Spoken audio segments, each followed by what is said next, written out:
우리 같이 인사할 때 메리 크리스마스 한번 인사하겠습니다. 기쁜 성탄입니다. 기쁘게 인사합시다. 성탄절 기쁘시죠? 얼굴 보면 별로 안 기쁜 것 같아가지고 하나님의 아들이신 예수님이 육신으로 이 땅에 오신 날, 그게 성탄이지요. 하나님의 아들이신데 육신을 입으셨다. 하나님은 우리를 만드신 창조자신데 우리는 그 앞에 피조물 아닙니까? 우리가 이렇게 이 컵도 만들고 이제 우리가 이제 가지고 생활하는 여러 가지 도구들을 우리가 만드는데 내가 그것처럼 된다. 만들 수 있는 조물주가 피조물의 모양으로 된다. 이것이 그냥 우리가 생각하는 것처럼 그래 가볍고 쉬운 사건이 아니다. 우리가 생각하고 깊이 있게 묵상하면 깜짝 놀랄만한 어떤 일들도 우리 너무 무감각하게 지내고 생각 없이 흘려버리는 그런 일들이 얼마나 많은지 모릅니다. 평상시에는 아무렇지도 않은 것 같은데 깊이 있게 알고 보면, 생각해 보면, 야, 그거 대단한 일이구나, 엄청난 일이구나, 이런 것들 우리가 알게 돼요. 그러니까 우리 몸 하나만 봐도 그러니까 현대의학이나 현대과학으로도 지금 우리의 모습을 이렇게 똑같이 못 만들잖아요. 아무리 잘 만들어서 인조를 가지고 무릎에다 관절을 넣고 뼈를 만들어서 넣고 어디를 어떻게 하고 해도 본래 하나님이 우리를 만들 때 만들어진 그것하고 비교할 때 인공으로 넣은 게 좋은가요? 원래 있던 게 좋은가요? 아무리 잘해도 본래 있던 거하고는 비교가 안 된다는 거예요. 그래서 특별히 안경 쓰신 분들은 요즘에 겨울철 되면 그런 거 많이 느끼실 거예요. 바깥에 막 추울 때 밖에 있다가 따뜻한 안으로 들어가면 어떻게 되죠? 안경 쓰고 있으면 안 보여요. 왜냐면 온통 안경이 그냥 이렇게 습이 다 차가지고 안경을 벗어놓습니다. 근데 그때마다 제가 창조의 섭리를 느낀, 안경을 벗어놓고 느끼기를, 안경을 벗고 그냥 안경 안 쓴 눈 가지고 아무리 추운 곳에 있다가 따뜻한 곳에 들어가도 눈에는 송이가 안 끼더라고요. 잘 보여. 아무렇지도 않아. 이야, 사람이 만드는 거하고 하나님 만드는 거는 차원적으로 이렇게 다르시구나. 그때마다 이제 감사하는 생각을 제가 가지게 되는데요. 특별히 세상 무엇보다도 성탄, 우리를 벼락 부자가 되게 해주시고, 뭐 하루아침에 그냥 고관 대작이 되게 해주시고, 세상 모든 사람들하고 떵떵거릴 수 있는 인기를 누리는 그런 사람이 되게 해주신 것보다도 더 크고 귀한 것이 내 영혼을 살려주신 우리 예수님이신 것을 믿으시기를 주님의 축복합니다. 그래서 힘들 때, 어려울 때 항상 성경은 누구를 생각하라고 하죠? 예수님 생각해라. 예수님 생각하면 참을 수 있습니다. 예수님 생각하면 견딜 수 있습니다. 예수님 생각하면 기다릴 수 있습니다. 근데 예수님을 잊어버리고 우리가 살아가다 보니까 내 마음대로 생각하고 내 마음대로 느끼고 내 마음대로 계산하면서 살아갈 때가 많습니다. 오늘 예수님이 나시는 그런 장면들을 한번 머릿속에 한번 그려보시면 좋을 것 같아요. 밤중에 천사가 나타나서 양떼를 지키는 목자들에게 갑자기 캄캄한 한밤중인데 주위가 환해지는 거예요. 그리고 하나님이 보낸 천사가 갑자기 환해진 그 모습 가운데서 두려워하고 있던 목자들에게 말하는 겁니다. 무서워하지 말라. 오늘 온 백성에게 미칠 큰 기쁨의 좋은 소식을 너에게 전하노라. 온 백성에게 미칠 큰 기쁨의 좋은 소식을 너에게 전하노라. 그 소식이 뭘까요? 아들 예수님이 이 땅에 나신다. 예수님이 나신다는 의미가 무슨 의미를 가지고 있죠? 아, 성탄절이다. 기쁘고 즐겁다. 어제 장난감 가게 보니까 평소에는 자동차가 별로 없는데 차가 앞에 주차장이 꽉 찼더라고. 왜 그랬을까요? 장난감 백화점 그 주차장이 차가 꽉 차 있어. 주차할 데가 없어가지고 거기다 댔을까요? 성탄의 기쁨을 함께 누리되 그 성탄절 날에 아이들에게 이제 선물 사주려고 그렇게 막 모인 것 같아요.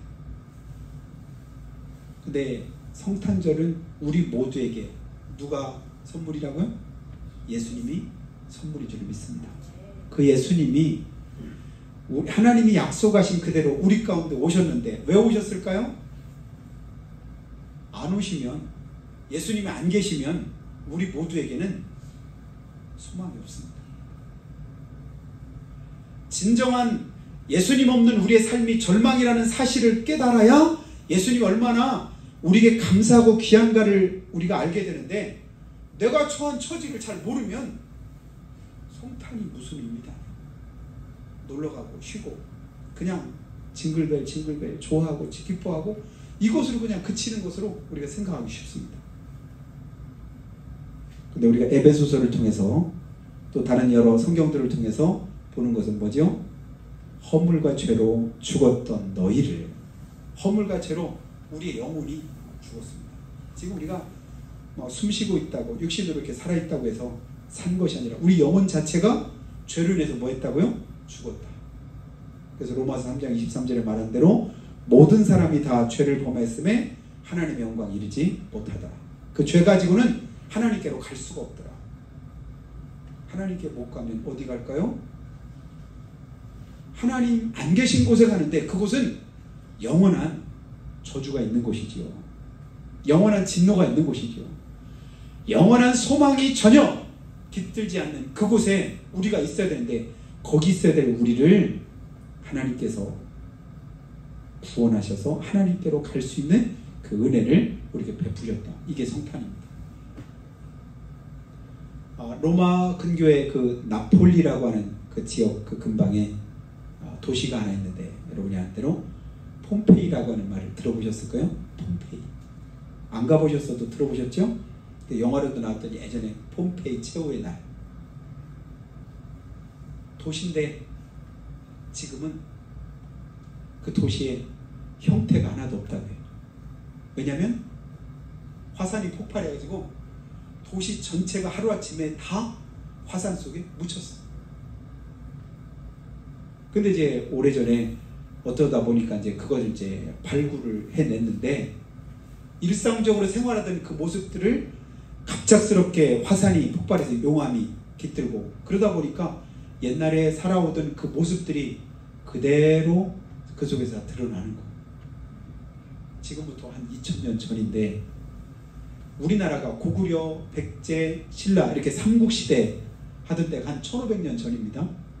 그보다도 한 500여 년 더 전인데도 얼마나 물질 문명이 발달을 많이 했는지 그 당시에 상수도 시설이 갖춰져 있었답니다. 그렇게 현대화된 도시로 사람들이 거기서 생활하는데 무슨 생활했을까요? 거룩하고 이로운 생활했을까요? 아니면 죄 가운데 생활했을까요? 거룩하고 이루었다고 한다면 그 도시를 그렇게 하루아침에 멸망하게 두진 않으셨겠지요. 환락과 죄악을 일삼다가 한순간에 그 온 도시가 화산재에 덮여서 그냥 송두리째 다 사라진 거예요. 우리가 예수님 없는 삶은 하루아침에 우리 인생 자체가 어떻게 될까요? 그보다 더 처참하다라는 사실을 내가 알면 주님이 얼마나 귀하고 얼마나 소중하고 그것이 얼마나 우리에게 큰 기쁨인가를 우리가 깨닫게 됩니다. 내일 죽어야 될 난데, 내일 죽을 수밖에 없는 처지에 있는데 오늘 누군가가 나를 구원해 주었다라고 할 때, 여러분 그 기쁨, 그 감격을 우리 머릿속에 조금이라도 그리면, 아, 예수님 나신 소식이 바로 그런 것이구나 라고 어느 정도 조금은 깨닫게 될 줄 압니다.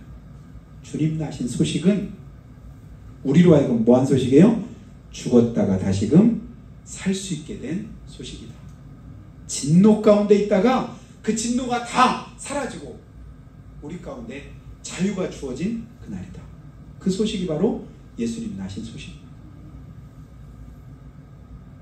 성탄을 통해서 하나님은 우리를 향한 하나님의 사랑을 보여주셨습니다. 기약대로 육신의 모양으로 오셨던 우리 예수님, 대접받으려고 오신 것이 아니지요. 섬김 받으려고 오신 것이 아닙니다. 높임 받으시기 위해서 오신 것이 아닙니다. 말씀하셨죠? 섬김을 받으려 온 것이 아니라 도리어 뭐 하시려고요?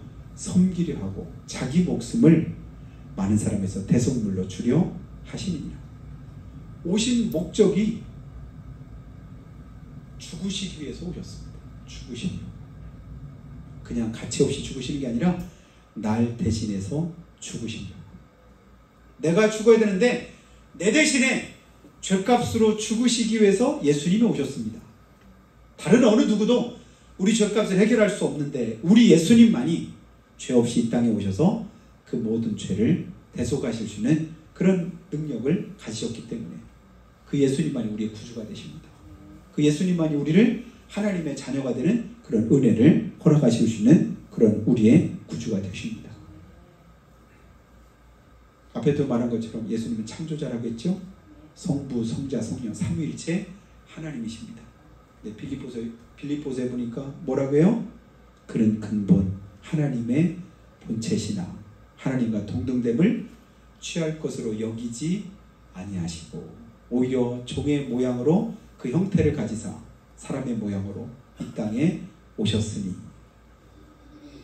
그러니까 하나님이신데 하나님처럼 오신 게 아니라 그거 다 버리고 뭐처럼요?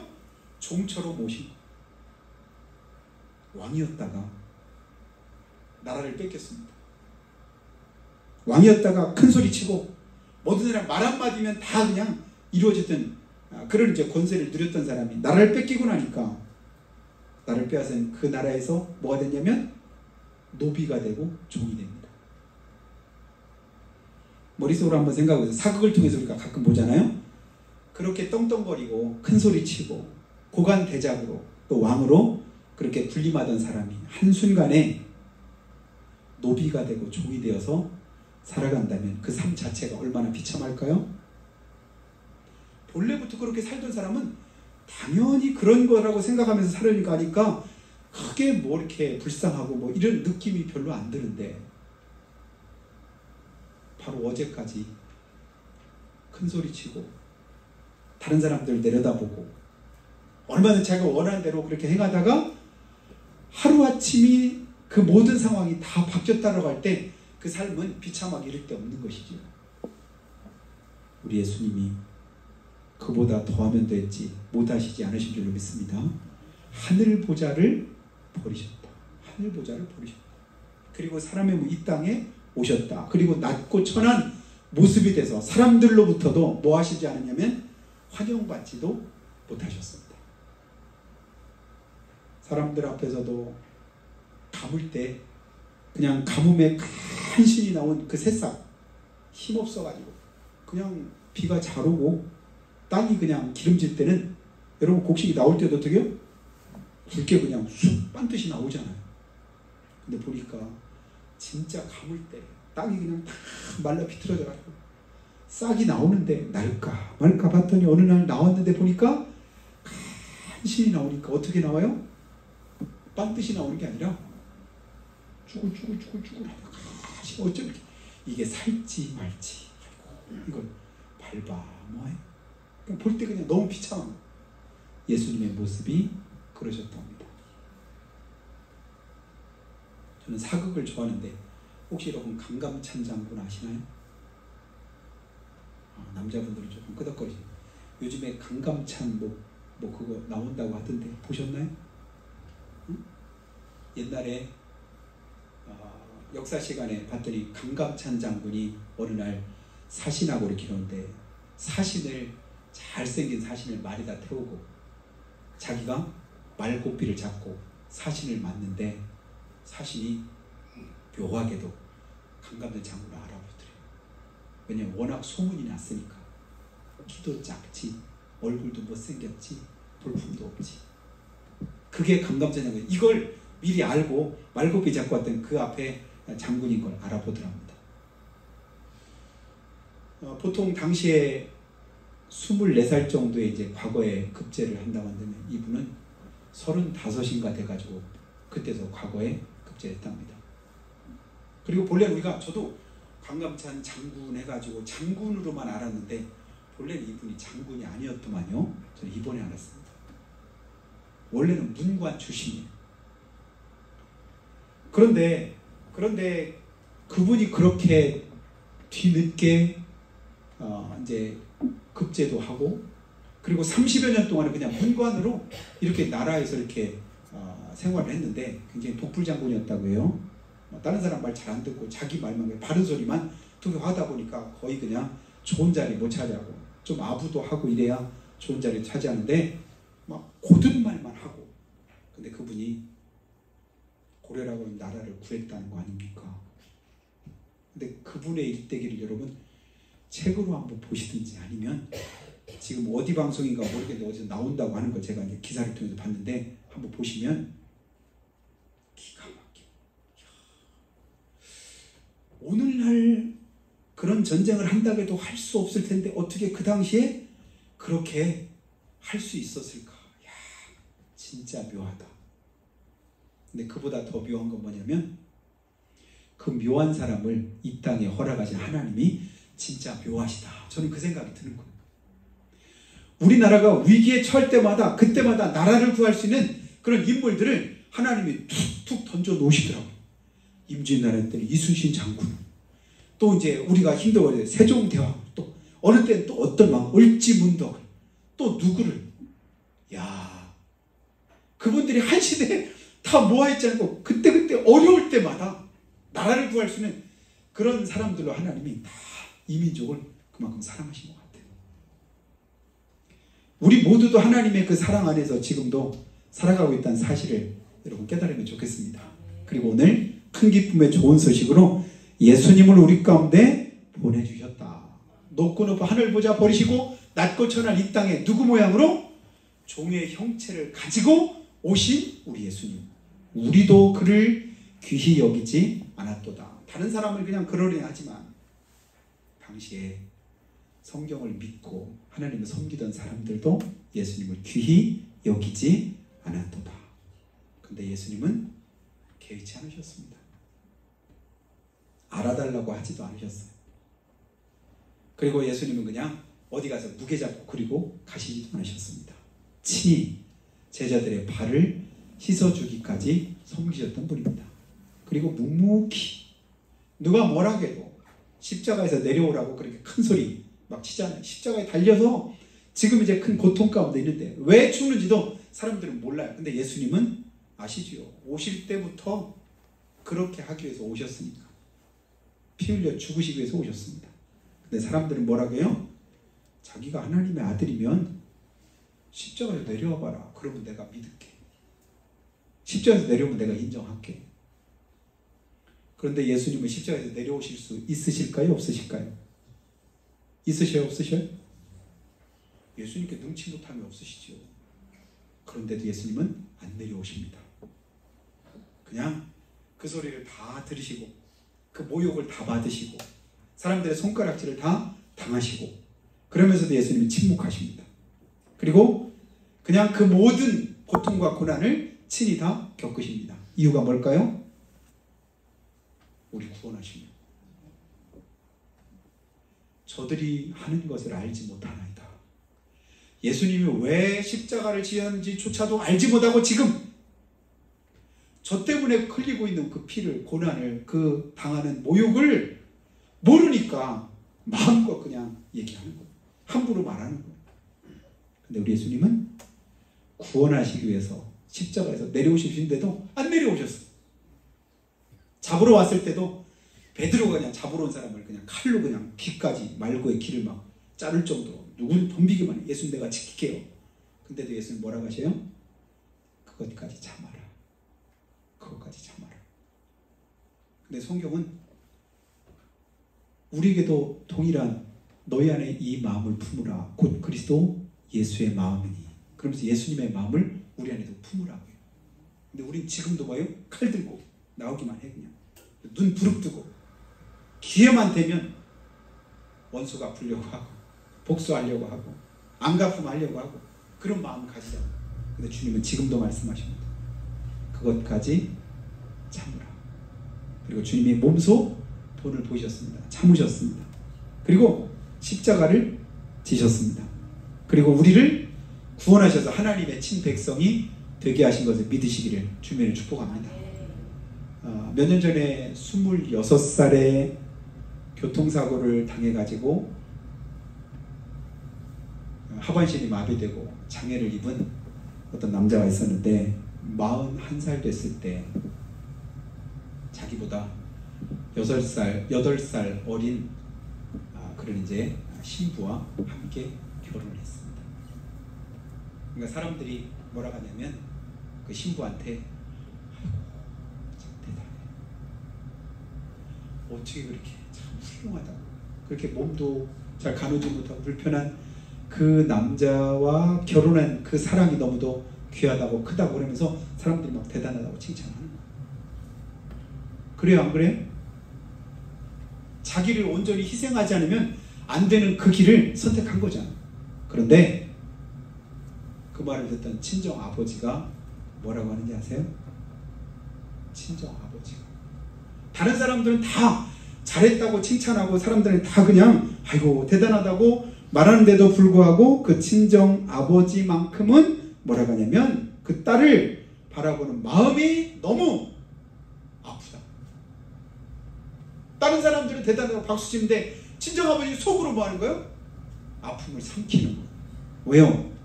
누구 생각하니까? 딸 생각하니까. 자기 딸, 사랑하는 딸. 성탄절이면 다 기쁘다 구주 오셨네, 슬프다 구주 오셨네, 마음 아프다 구주 오셨네, 속상하다 구주, 이런 사람 아무도 없죠. 기쁘다 구주 오셨네. 할렐루야. 주님이 우리를 구원하셨습니다. 기쁜 날입니다. 그러나 모든 사람들이 다 기뻐하는 그 가운데도 마음 아프셨을 친정 아버지의 마음은 누구에게 있으셨을까요? 우리 하나님께 있으셨을 것이다.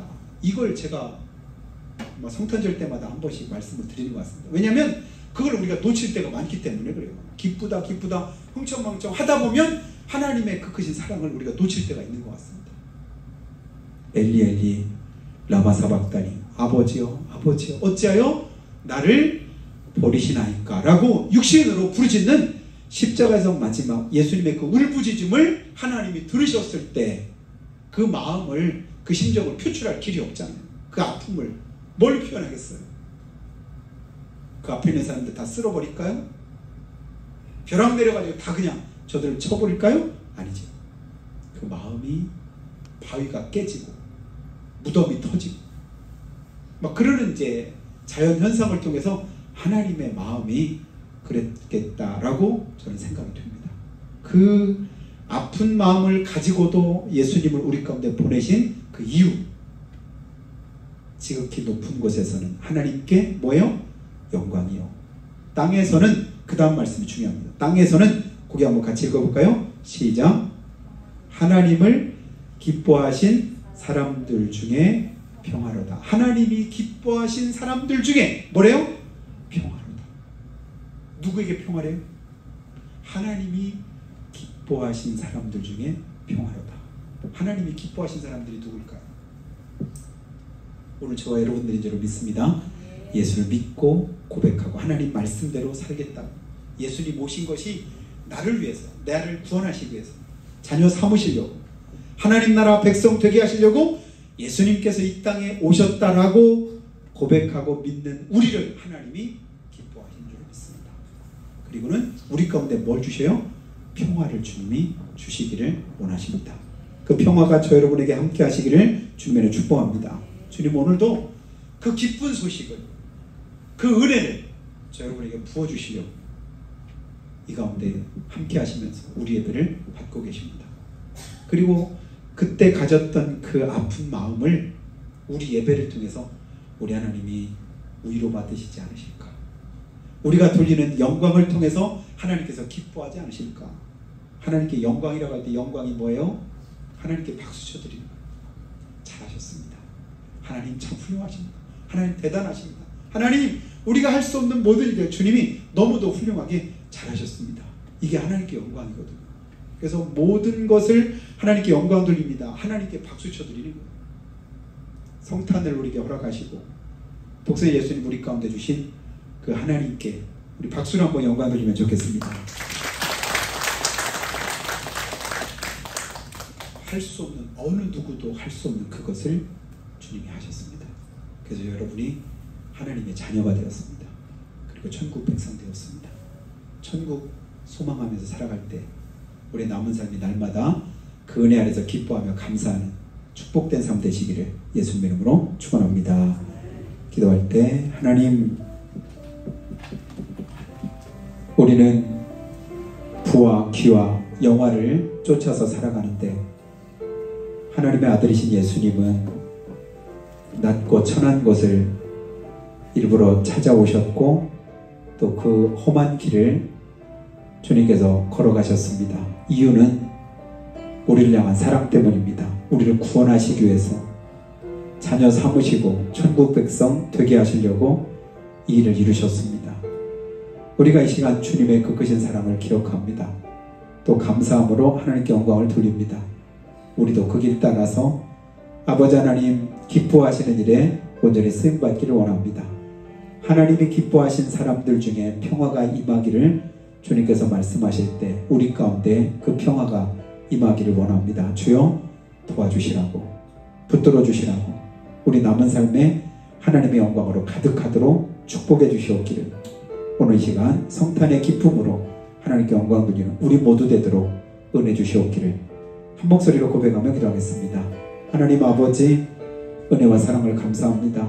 주가 마땅한